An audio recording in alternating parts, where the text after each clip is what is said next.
नमस्कार। केरल में गृह मंत्री अमित शाह ने उपराष्ट्रपति के उम्मीदवार वी सुदर्शन रेड्डी जी को ये कहा कि वो माओवाद के खिलाफ जो शलवाजुडम संस्था थी उसको बैन किया था। ये संस्था क्या थी? इसका काम था कि माओवादियों के खिलाफ एक फोर्स के रूप में काम कर रही थी ग्रामीणों में, जो उनके एक्टिविटी पे रोक लगाती थी, उनको काउंटर करती थी, गांव की सुरक्षा करती थी। उस पर वी सुदर्शन रेड्डी ने कहा ये नहीं, ये गलत है, इस संस्था को बैन किया जाना चाहिए। इसी को लेके कि इनका अमित शाह का कहना है कि अगर ये संस्था काम करती रहती तो माओवाद जल्दी ख़त्म होता, उसको बढ़ावा न मिलता।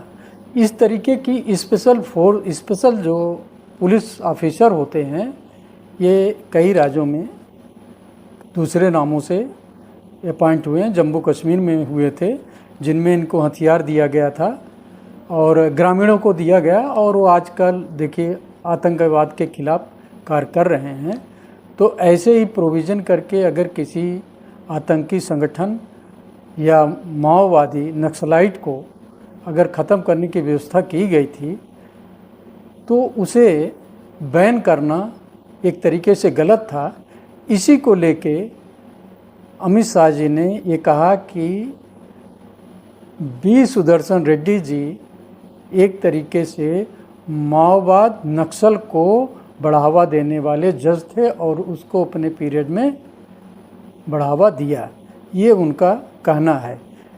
अगर ये आरोप ठीक लगते हैं तो इस पद पे या जुडिशरी में ऐसे लोगों को रहने का बड़ा ही निगेटिव संदेश जाता है।